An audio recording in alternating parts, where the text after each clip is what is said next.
Welcome back to Chibithi's eternity. నేను మీ చిబితి. ఈరోజు మనం ములక్కాడ నిలవ పచ్చడి చేసుకుంటున్నామండి. దానికోసం ముందుగా ములక్కాడల్ని 3 నుంచి 4 అంగుళాల వరకు కట్ చేసుకోవాలండి. ఇలా కట్ చేసుకున్న వాటి మీద ఉన్న పీచు అంతా కూడా తీసేయాలండి. తీసేసిన తర్వాత వాటన్నిటిని కూడా శుభ్రంగా కడిగి ఆరబెట్టుకోవాలండి. వాటిలో తడంతా కూడా ఆరిపోయిన తర్వాత స్టవ్ వెలిగించి హై ఫ్లేమ్ పెట్టుకొని దాని మీద బాండి పెట్టుకొని దాంట్లో ఆయిల్ పోసి ఆయిల్ బాగా కాగిన తర్వాత మీడియం ఫ్లేమ్ పెట్టుకొని మనం కట్ చేసి పెట్టుకున్న ఈ ములక్కాడ ముక్కల్ని కొద్ది కొద్దిగా నూనెలో వేసుకుంటూ చక్కగా వేయించుకోవాలండి. ఈ ములక్కాడలన్నీ కూడా మనం చక్కగా వేయించుకోవాలి. చూస్తున్నారు కదా, ఇక్కడ కనిపించినట్లుగా మీరు కనుక వేయించుకున్నారంటే కనుక మీకు పికిల్కి సరిపోయేలాగా అవి రెడీ అయినట్టు అనమాట. చూసారా, ఇలా అయితే సరిపోతుందండి. ఇప్పుడు వీటన్నిటిని కూడా తీసేసుకోవాలి. ఇలాగే అన్ని ములక్కాళ్ళు కూడా నూనెలో వేయించుకొని పక్కన పెట్టుకోవాలండి. ఇప్పుడు అదే నూనెలో మనం వెల్లుల్లిపాయలు, పచ్చిశనగపప్పు, పొట్టు మినపప్పు, ఆవాలు, కరివేపాకు వీటన్నిటిని కూడా మనం ఇదే ఆయిల్లో వేసుకోవాలండి. వీటన్నిటిని కూడా వేసుకొని చక్కగా వేయించుకోవాలండి. ఏవి కూడా మాడిపోకూడదు. సో అందుకని చెప్పేసి వేసిన తర్వాత వాటిని చక్కగా కలుపుకుంటూ మనం వాటిని వేయించుకోవాలండి. ఇవి కొంచెం వేగిన తర్వాత దాంట్లో మనం చింతపండు వేడి నీళ్ళు పోసి ఒక పావు గంట సేపు నానబెట్టుకొని దాన్ని మీడియం ఫ్లేమ్ మీద ఉడికించుకోవాలండి. స్టవ్ మీద ఉడికించిన తర్వాత దాన్ని మిక్సీ పట్టుకోవాలండి. మిక్సీ పట్టిన తర్వాత దాంట్లో గింజలు కానీ చెత్త కానీ ఏది లేకుండా మనం ఆ గుజ్జు తీసుకోవాలండి. దాన్ని ఇప్పుడు మనం ఈ ఆయిల్లో వేసుకోవాలండి. వేసుకున్న తర్వాత ఈ పోపుతో పాటుగా చక్కగా ఉడికించుకోవాలండి. ఇప్పుడు దాంట్లో మనం పసుపు కూడా యాడ్ చేసుకోవాలండి. యాడ్ చేసుకున్న తర్వాత చింతపండుని బాగా కలుపుకుంటూ చక్కగా ఉడికించుకోవాలండి.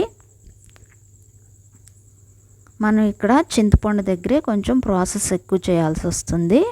ఎందుకంటే దాన్ని నానబెట్టుకోవాలి. నానబెట్టిన తర్వాత దాన్ని ఉడికించుకోవాలి. ఉడికించుకున్న తర్వాత మళ్ళీ మిక్సీ పట్టుకొని మిక్సీ పట్టిన దాంట్లోంచి మనం గుజ్జు తీసుకోవాలన్నమాట. సో అందుకని చెప్పేసి చింతపండు దగ్గరే మనకి కొంచెం టైం పడుతుంది.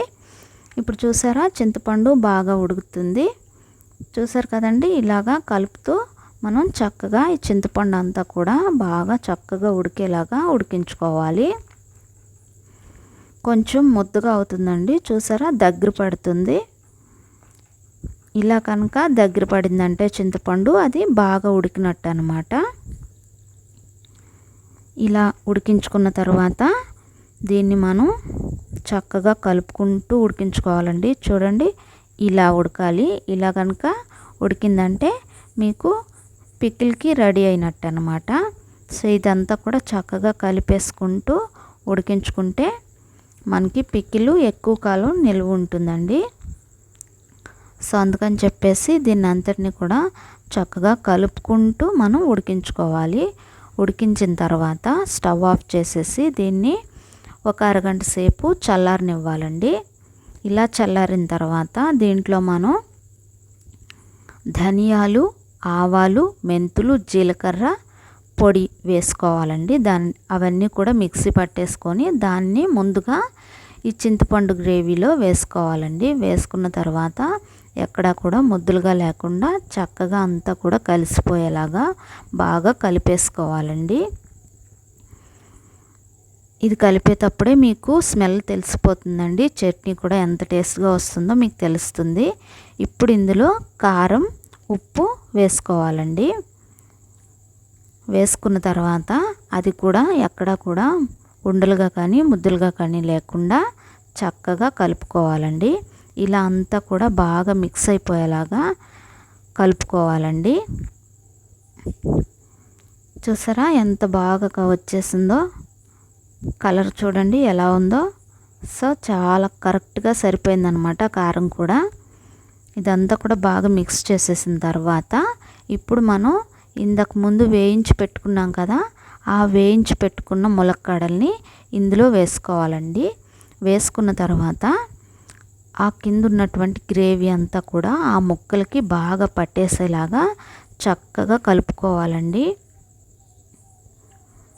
చూసారా, ఇలాగ మొత్తం అంతా కూడా కలిసిపోయేలాగా బాగా కలిపేసుకోవాలి. ఇప్పుడే చాలా మంచి స్మెల్ వస్తుందండి.